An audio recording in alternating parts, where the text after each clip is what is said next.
Samajwadi party ने और देश की सभी राजनीतिक दलों ने, इसके साथ साथ देश की पूरी जनता सरकार के साथ, भारतीय जनता पार्टी के साथ नहीं, सरकार के साथ है। सरकार जो ठोस के बाद ठोस कदम उठाना चाहे वो उठाए, पूरी जनता उनके साथ है।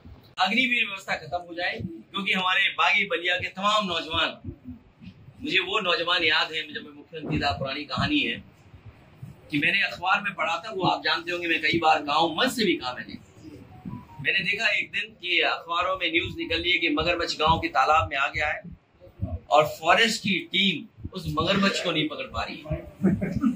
कुछ दिनों बाद देखा मैंने कि एक अखबार में तस्वीर छपी कि बलिया के ही वो नौजवान 4-5 अपने कंधे पे उस मगरमच्छ को लेके जा रहे थे। जब मैंने वो तस्वीर देखी तो यकीन करिए मैंने उसको बुलाया और मैंने सभी नौजवानों को 1-1 लाख रुपए देकर के उनका सम्मान किया, उनकी बहादुरी को सलाम किया। कोई वस्त्र से योगी नहीं होता है, विचार से योगी होता है। क्या न कह दे वो, क्या न कर दे वो, टायर फेंकवा दिए। लगता है कि इनके जो बुलडोजर का स्टीयरिंग किसी और के हाथ में है। अर्जी पर्ची चल नहीं रही है आजकल, और तमाम शिक्षा के, स्वास्थ्य के, बेरोजगारी के, महंगाई के जवाब ही नहीं उनके पास।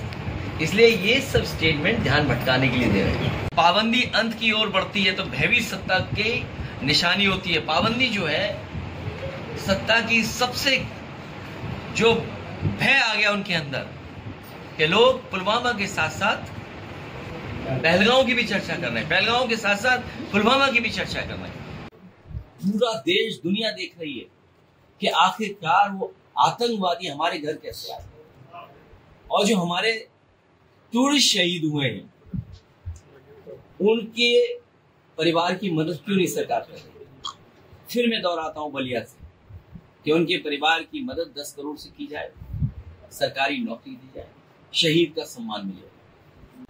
हम अपने लालचंद गौतम, समाजवादी पार्टी के लोहिया वाहिनी के जिला अध्यक्ष, जो उससे गलती हुई या गलती उसने की उसको हम समझाएंगे, उसको समझाएंगे, समझाएंगे कि भविष्य में किसी भी नेता के साथ या किसी भी महापुरुष के साथ इस तरह की तस्वीर किसी भी नेता की नहीं बनाए। हम तो समझा देंगे, मान भी जाएगा। क्या भारतीय जनता पार्टी के अपने नेताओं को समझाएंगे जिन्होंने सदन में क्या स्टेटमेंट दिया कि वो भगवान तो नहीं है, इतने में तो भगवान मिल जाता। हम अपने कार्यकर्ता को तो समझाने के लिए, क्या बीजेपी के लोग अपने नेता को समझा पाएंगे कि अभी कुछ दिन पहले टायर फेंक रहे थे,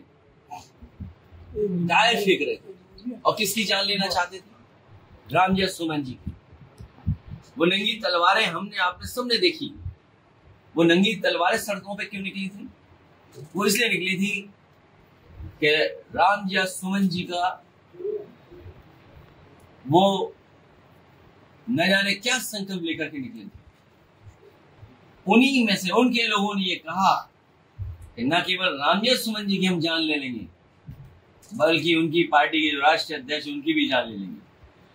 मैं उन्हीं लोगों को कहना चाहता हूं कि जब राजनीति हम लोग करने आए तो जोखिम उठाने के लिए आए। अगर इन चीजों से डरे होते तो शायद राजनीति न कर रहे होते।